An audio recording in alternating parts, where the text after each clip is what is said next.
Assalamualaikum warahmatullahi wabarakatuh. Syukur alhamdulillah kita panjatkan kepada Allah Subhanahu wa taala di mana pada siang hari ini hari Sabtu tanggal 22 Januari 2022 kita bisa berkumpul bersama dalam keadaan sehat walafiat. Sholawat serta salam marilah kita haturkan kepada Nabi besar Muhammad Sallallahu Alaihi Wasallam.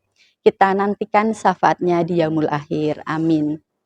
Ibu-ibu semuanya, pada siang hari ini saya akan mensosialisasikan paket modul 1 tentang pendidikan guru penggerak.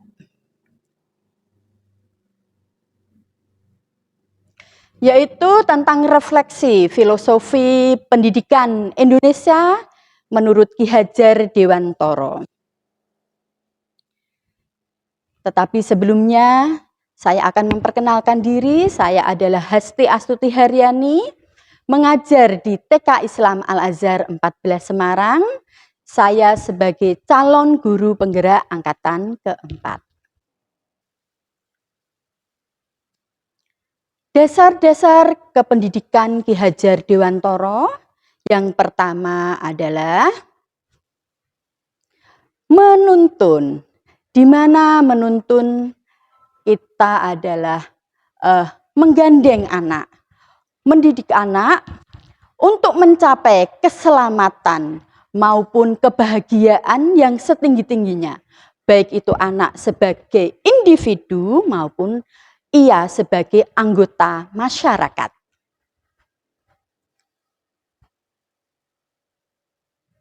Dasar menuntun tertuang dalam 3 semboyan Ki Hajar Dewantara. Yang pertama adalah engarso sung tulodo, di mana di depan kita memberikan contoh yang baik kepada siswa-siswi kita. Di depan berarti kita dapat dilihat dari yang ada di belakang. Jadi kita harus memberikan contoh yang baik kepada siswa kita. Yang kedua adalah ing madya mangun karso. Di tengah, di antara seseorang, kita harus dapat menciptakan ide dalam proses pembelajaran. Yang ketiga adalah tutwuri handayani, di mana di belakang kita memberikan motivasi, memberikan semangat, memberikan dorongan kepada siswa-siswi kita untuk mencapai tujuan yang berkelanjutan.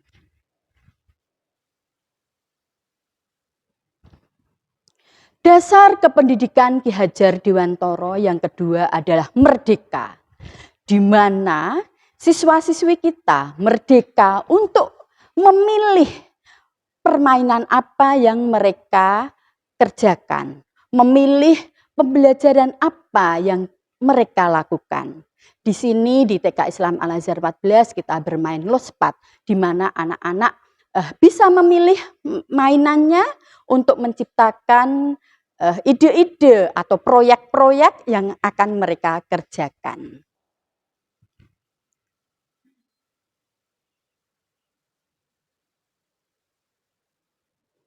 Kodrat pendidikan Ki Hajar Dewantara yang kedua adalah bermain. Bermain adalah salah satu kodrat anak. Permainan anak dapat menjadi bagian pembelajaran di sekolah. Ya, jadi bermain dengan belajar melalui bermain. Jadi tidak serius-serius amat mereka anak-anak TK dengan leluasa, dengan ceria mereka bisa belajar dengan bermain. Berhitung matematika bisa dengan bermain.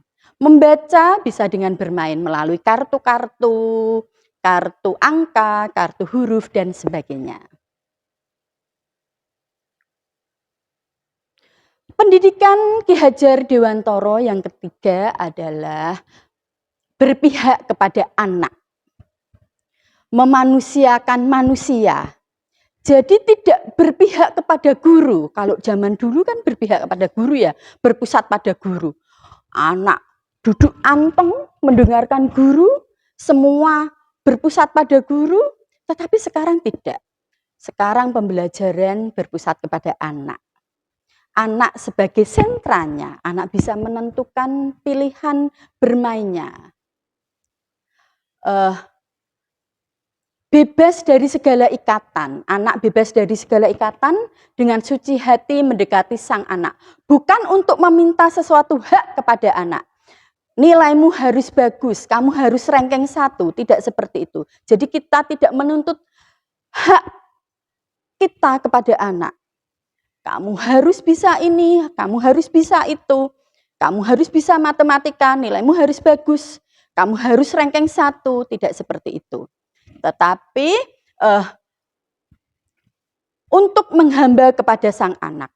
Maksudnya menghamba kepada sang anak yaitu berpusat kepada anak, bukan berpusat kepada guru.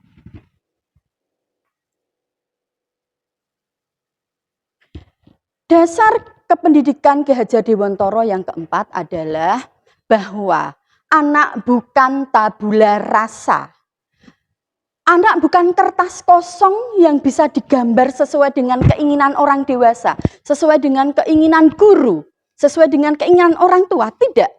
Tetapi anak lahir dengan kekuatan kodrat yang masih samar-samar, yang masih berupa garis lamat-lamat, garis samar-samar. Lah, orang tua, guru, itu yang tugasnya menebalkan garis samar-samar tadi. Kita yang mengarahkan anak untuk menebalkan garis tadi. Di mana anak itu mempunyai kelebihan sendiri-sendiri. Anak mempunyai potensi sendiri-sendiri. Anak satu dengan anak yang lain mempunyai potensi yang berbeda. Anak satu misalnya mempunyai potensi dalam hal matematika. Anak yang lain mempunyai potensi dalam bidang bahasa. Atau bidang olahraga, atau bidang yang lain. Saya akan bercerita sedikit pengalaman saya waktu mengajar murid saya dulu. Maaf ya, murid tersebut mempunyai kebutuhan khusus. Dia kalau menulis ndredeg, punya saraf. Saya memiliki pengalaman murid saya pada waktu itu memiliki keterbatasan di dalam motorik halus. Dia berusaha mencoret satu goresan huruf. Dia dengan bersusah payahnya. Tetapi dengan semangat dia bisa dengan terbata-bata. Dan Allah memberikan kelebihan yang lain. Dia diberikan kelebihan di dalam hal IT. Sehingga untuk jenjang berikutnya, dia mengembangkan bakat IT-nya tadi sampai ke tingkat kuliah, dan alhamdulillah dia kuliah di luar negeri, di Inggris, sampai menyelesaikan S3-nya dan menjadi seorang doktor. Dan sekarang dia menjadi dosen di Universitas Islam Indonesia. Itulah kelebihannya. Jadi kita tidak boleh memaksakan anak, karena anak memiliki potensi masing-masing.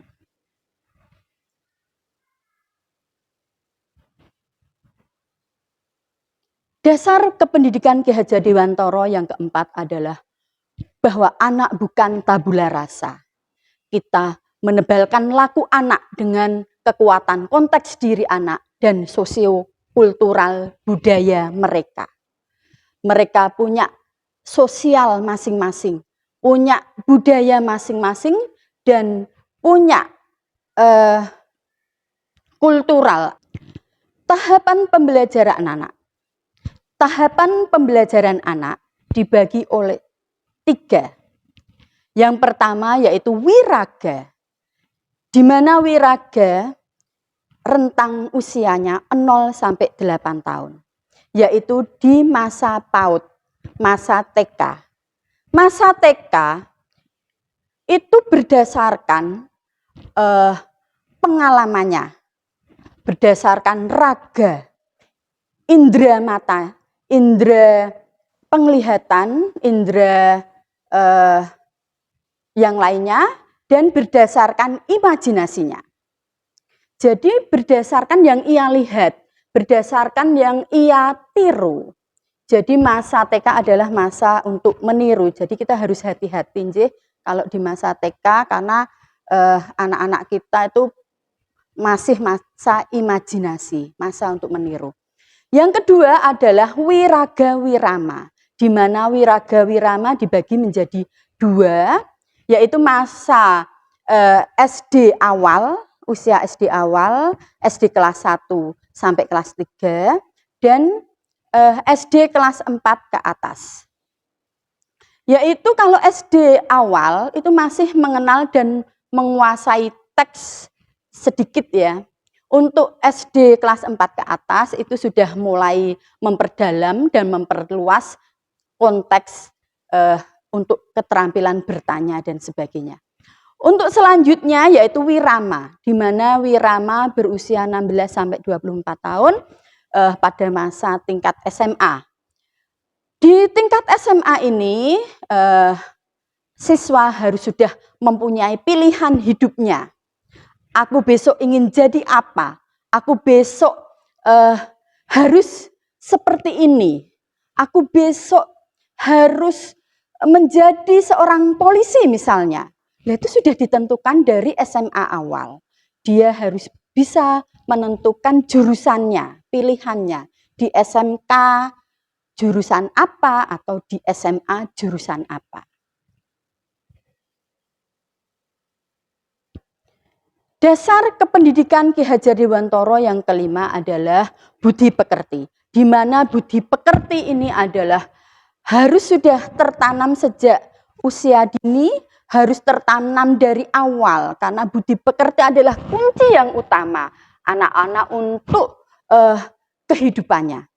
Banyak sekarang anak yang pintar, tetapi budi pekertinya maaf ya, kadang kurang sopan, kurang toto susilo. Oleh karena itu guru harus membimbing anak agar budi pekertinya bisa berbuat dengan baik.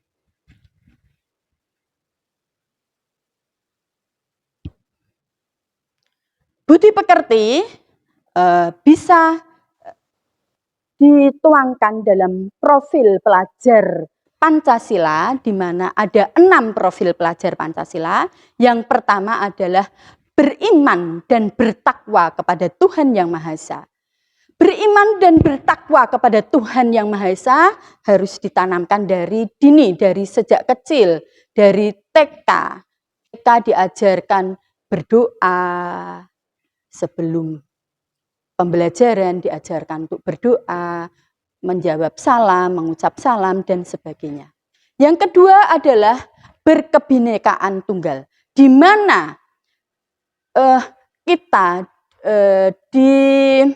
berbineka, bermacam-macam karakter, bermacam-macam suku bangsa, bermacam-macam kebudayaan. Lah, dalam satu kelas pun teman-teman siswa-siswi kita ada bermacam-macam warna kulit, bermacam-macam suku bangsa, jenis kelaminnya pun ada yang laki, ada yang perempuan. Nah, itu kita harus mendidik anak didik kita untuk memberitahu bahwa mereka itu ada bermacam-macam keanekaragaman suku bangsa dan sebagainya. Yang ketiga, bergotong royong. Bergotong royong, bekerja sama. Di dalam kelas kita harus bisa bekerja sama dengan teman, bekerja sama dengan sesama. Karena kita tidak bisa hidup sendiri, kita makhluk sosial yang bisa bermasyarakat. Selanjutnya adalah kreatif, bahwa di dalam pembelajaran di kelas kita diusahakan untuk kreatif. Karena kreatif bisa menciptakan bermacam-macam pekerjaan, membuat proyek dan sebagainya. Yang selanjutnya, yang kelima adalah bernalar kritis. Bernalar kritis untuk menciptakan sesuatu, bernalar kritis untuk problem solving. Kalau kita punya masalah seperti ini, bagaimana jalan keluarnya? Kalau aku tidak bisa membuka sepatu, bagaimana caranya biar aku bisa membuka sepatu dengan sendiri tanpa dibantu orang lain? Selanjutnya adalah mandiri. Kita harus menanamkan ke anak bahwa kita bisa mengurus diri sendiri, tidak tergantung kepada orang lain. Di sekolah, di taman kanak-kanak dari awal sudah diajarkan bahwa datang ke sekolah sendiri tanpa diantar oleh orang tua, hanya sampai gerbang saja, kemudian menaruh tas sendiri, mencopot dan menaruh sepatu sendiri, makan sendiri, jadi bisa mengurus dirinya sendiri tanpa membebani orang lain. Itu budi pekerti menurut profil pelajar Pancasila. Selanjutnya, dasar pendidikan Ki Hajar Dewantara yang keenam bahwa guru ibaratnya adalah seorang petani. Seorang petani hanya bisa menanam dan menjaga tanamannya tanpa merubah apa yang dia tanam. Misalnya, petani menanam jagung. Nanti tumbuhnya juga jagung, tidak mungkin tumbuh tanaman lain. Tidak mungkin panen padi karena yang ditanam jagung. Nah, petani hanya bisa menjaga jagungnya tadi agar panennya nanti baik, panennya hasilnya banyak. Dengan cara apa? Misalnya dengan cara menjaga tanahnya, dengan dikasih pupuk, dikasih air, irigasi yang cukup, menyiangi rumput-rumputnya yang mengganggu, gulma yang mengganggu, mengambil hewan-hewan seperti ulat dan sebagainya. Ya, biar nanti hasilnya baik. Guru pun seperti itu. Guru bisa membimbing, menjaga anak supaya tumbuh dan berkembang dengan hasil yang baik.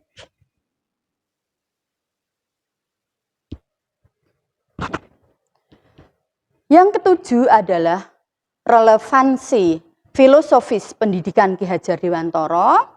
Pesan kuncinya, kalau menurut Ki Hajar Dewantara, itu menuntun, tetapi pendidikan abad 21 ini berkolaborasi. Kolaborasi itu bekerja sama.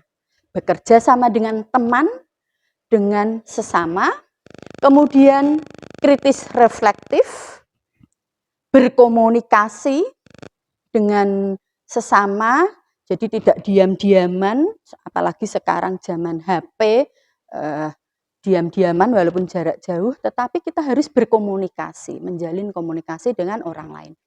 Kemudian kreatif dan inovatif, menciptakan sesuatu, menciptakan hal yang baru dan inovatif.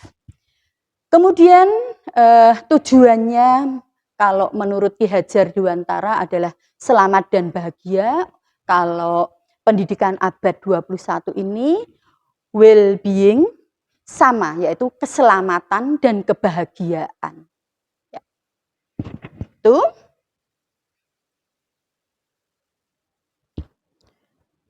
Yang kedelapan, saya akan memaparkan aksi nyata yang ada di kelas saya, kelas A2, yaitu yang pertama, anak-anak masuk kelas dengan menggunakan kaki kanan dan mengucap salam. Assalamualaikum. Seperti itu. Diharapkan anak-anak tidak hanya di kelas saja, tidak hanya di sekolah saja, tetapi di rumah. Dia membiasakan untuk mengucap salam dan menggunakan kaki kanan. Kalau setiap kali masuk ke rumah. Yang kedua adalah sebelum masuk ke kamar mandi, itu membaca doa dulu. Karena apa? Di kamar mandi banyak penyakit banyak jin dan sebagainya, sehingga kita berdoa agar kita terhindar dari segala macam penyakit. Dan masuk ke kamar mandi menggunakan kaki kiri. Untuk keluarnya juga menggunakan kaki kanan dan membaca doa sesudah dari kamar mandi. Selain berdoa, kita juga menerapkan ke anak-anak untuk ini menyiram setelah mereka buang air kecil maupun buang air besar. Ya. Jadi melatih kebersihan, melatih kemandirian anak, tidak tergantung kepada orang lain. Dan setelah itu menggunakan celana sendiri dari habis ke kamar mandi. Kalau anak-anak belum bisa, kita sediakan kursi kecil agar mereka bisa dengan leluasa memakai celana sendiri, berlatih memakai celana sendiri. Yang ketiga adalah melepas dan memakai sepatu sendiri dan meletakkannya pada tempatnya. Ya, kita biasakan tidak meletakkan sembarangan, tetapi pada tempatnya. Yang keempat adalah meletakkan tas sendiri pada tempatnya, baik di rumah maupun di sekolah. Mereka berlatih untuk mandiri, berlatih untuk disiplin, dan berlatih untuk menjaga dirinya sendiri. Ya. Ini waktu saya di kelas bersama teman-teman A2, masuk kelas memakai kaki kanan dan ucapkan salam, meletakkan tas sendiri dan memakai sepatu sendiri.